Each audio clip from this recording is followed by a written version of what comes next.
As one of the few federal firearms licensees in Congress and a small business gun store owner for over 30 years, I've had a lot of experience working with ATF. Our unalienable right to keep and bear arms, this fundamental freedom, is certainly under attack by President Biden and the ATF. With the new frame and receiver rule, the pistol brace rule, and now the most recent attempt at universal background checks through President Biden's executive order. On January 13th, the ATF finalized its pistol brace rule, which unlawfully treats firearms with stabilizing braces as short-barreled National Firearms Act restricted weapons, effectively turning millions of law-abiding gun owners, including many disabled veterans, into criminals in just 120 days. Unelected anti-gun bureaucrats announced to law-abiding gun owners possessing these pistols with these attached braces that starting on January 31st, they have only 120 days to register, turn over, dismantle, or destroy their firearms. Failure to comply with this unconstitutional measure will result in up to 10 years in jail and a $250,000 fine. The ATF's abuse of rulemaking authority dangerously violates American Second Amendment rights, irresponsibly disregards Congress's sole legislative authority, and reveals yet another uninformed flip-flop decision by anti-gun bureaucrats at the ATF. Back in 2012, pistol braces were determined legal to use and shoulder. The decision was reversed 3 years later in 2015, claiming stabilizing braces were illegal to shoulder, turning pistol-braced firearms into unregistered short-barrel rifles. This changed again in 2017 when stabilizing braces were once more determined to be legal to shoulder. And now here we are in 2023 as the ATF is yet again vilifying pistol braces and turning their owners into criminals, and in the process, destroying the hard work of entrepreneurs and small business owners like Mr. Bosco. To help with this injustice, this week I introduced the Joint Resolution of Disapproval, HJ Res 44, under the Congressional Review Act with Congressman Richard Hudson, as well as the support of over 180 of my House Republican colleagues as original co-sponsors to repeal the tyranny of ATF's misguided and unconstitutional pistol brace rule.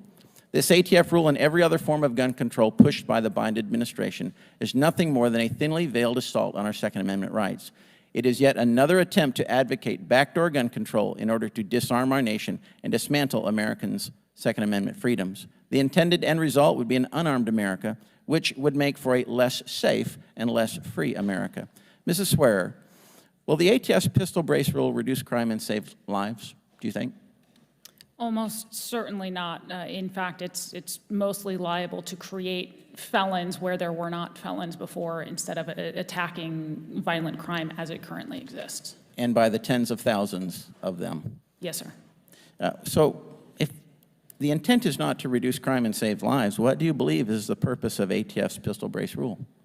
I firmly believe that the intended purpose is simply to try to do something, if you will, about gun violence in the typical way of, well, look, we've done something, we've regulated more. The problem is the regulation is not directed at the violent criminals themselves. It's directed at millions of peaceable citizens who are not and never were the problem. Meanwhile, to the extent that it is regulating these devices for would-be violent criminals, well, congratulations. They have a plethora of other ways of either obtaining that same firearm, because if they're not prohibited and just spent on violence, they can pay the $200 tax and they still have the same firearm, so we haven't even cut down that option for them.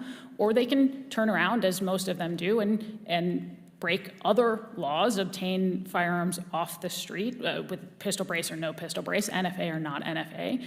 And as most of them do, they're already not using these firearms. They're using non-NFA firearms. Right. It just is not directed remotely at any part of the problem. Mr. Bosco, in 2012 and 2017, the ATF found pistol braces were not subject to the National Firearms Act controls. Has the basic design of stabilizing braces changed over the last 6 to 10 years? The brace has been the same thing that I've done in 2012. It is a piece of rubber that attaches to the back of the firearm with 2 flaps and a strap, and it allows you to fire the weapon more safely. It does nothing to change the lethality of the firearm. Okay, so why do you think ATF flip-flopped and then flip-flopped again on the decision process concerning the legality of the pistol brace accessory? Because the political winds at the ATF changed. That's simply it. They needed to do something, anything, and the one thing that I think a lot of people wanted to talk about was the brace issue.